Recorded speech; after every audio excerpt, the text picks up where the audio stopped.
Well, sad news for New Zealand progressives. Jacinda Ardern is leaving office. This is coming 5.5 years into her being prime minister.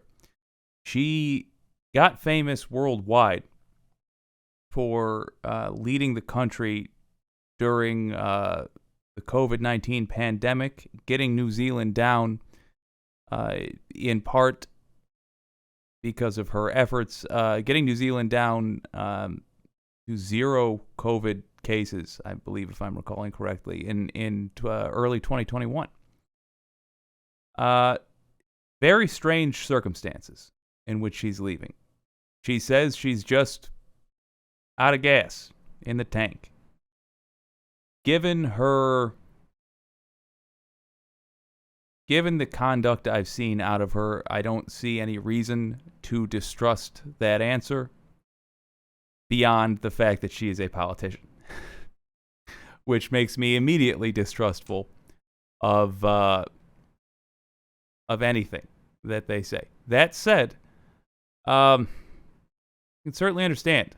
This was not a gentle time to lead the country. Let's look at the ABC News article about it. New Zealand Prime Minister Jacinda Ardern announced in an emotional press briefing that she will step down, saying it's time. Ardern said Thursday she will not be seeking re-election this year and that her term will end by February 7th. So, coming right up.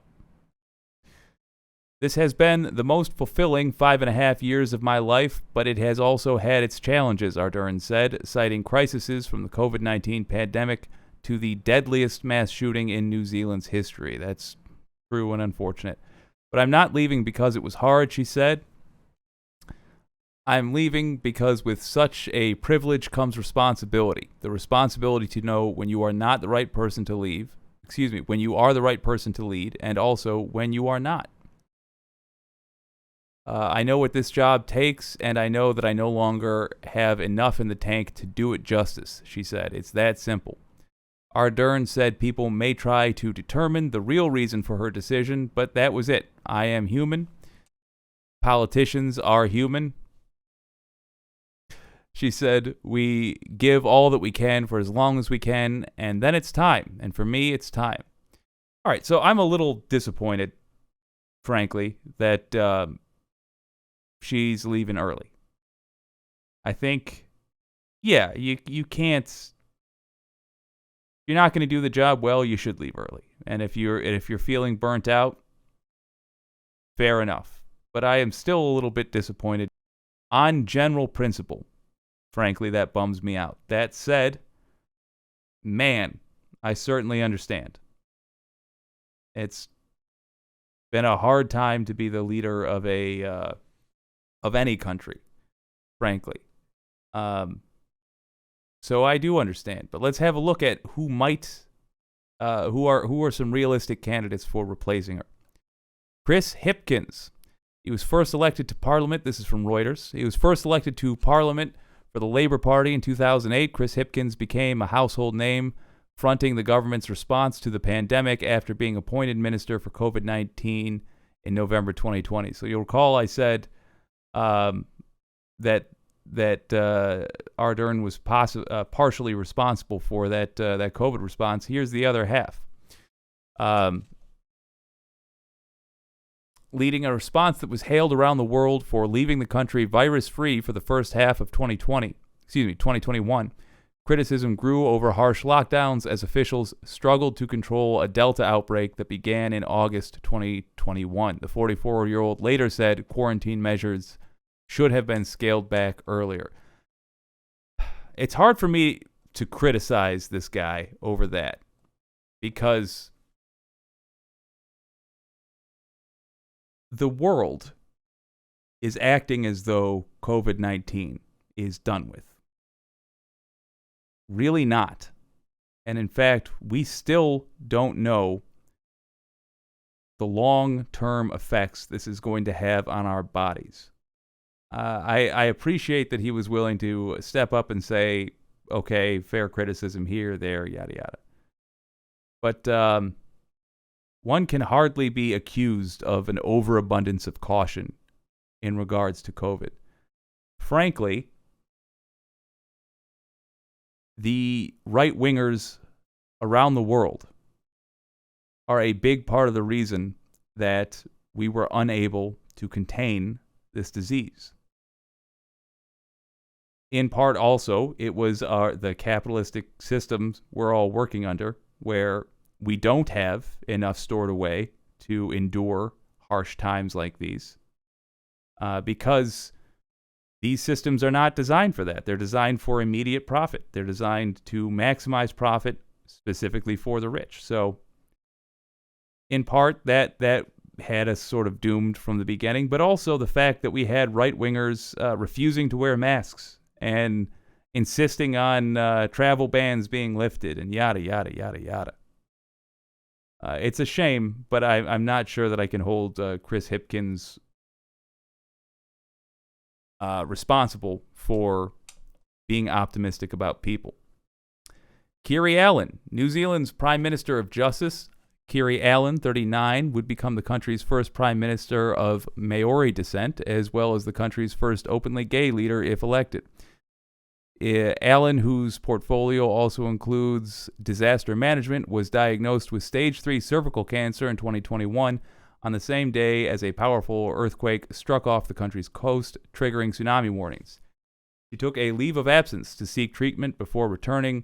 Before entering Parliament in 2017, Allan worked as a manager in the agriculture industry, and was heavily involved in the new kiwi fruit developments. She has also practiced commercial and public law in several areas of the country.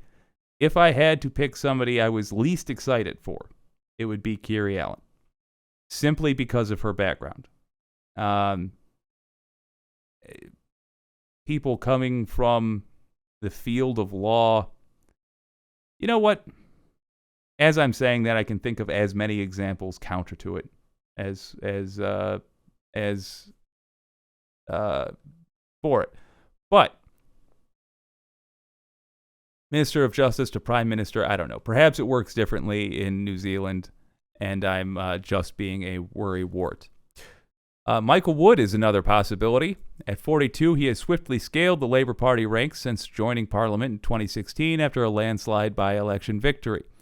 Wood was elevated to Minister of Transport and Workplace Safety in 2020 after Jacinda Ardern's historic election, the best result for the Labour Party in half a century. He added immigration to his portfolio in a mid-2022 cabinet reshuffle. By the way, if you're from New Zealand and you have opinions on these folks, let me know. I'm very much looking at this as an outsider.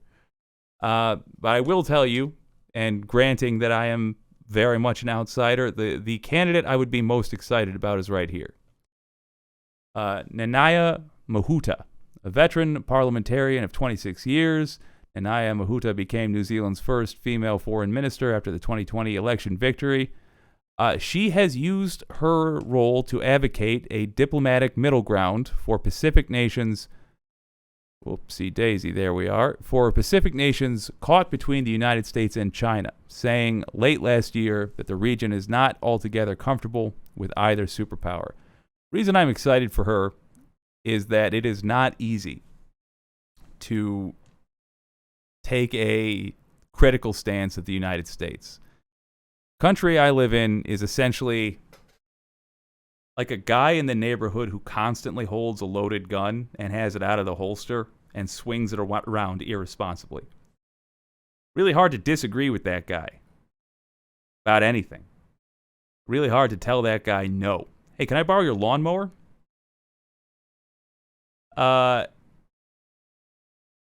So to have the courage to say, look, China's a superpower, the U.S. is a superpower, we're not altogether pleased with either.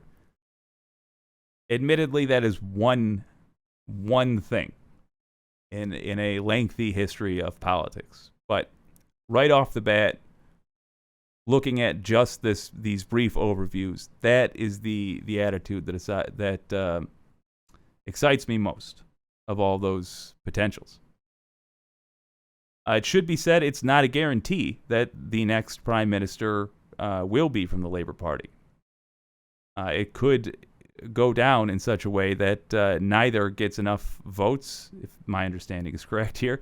Neither gets enough votes, and all in the parliament get to decide who will be the next PM. I'll keep watching. This is a development I did not see coming. I was fully expecting Jacinda Ardern, particularly given her age, to hold that position for a long time. So sad to see her go. I liked her record overall. I thought she handled COVID quite well, given the essentially unwinnable situation she was put in. We'll keep you updated. This has been WYCD Wicked. That stands for What You Can Do.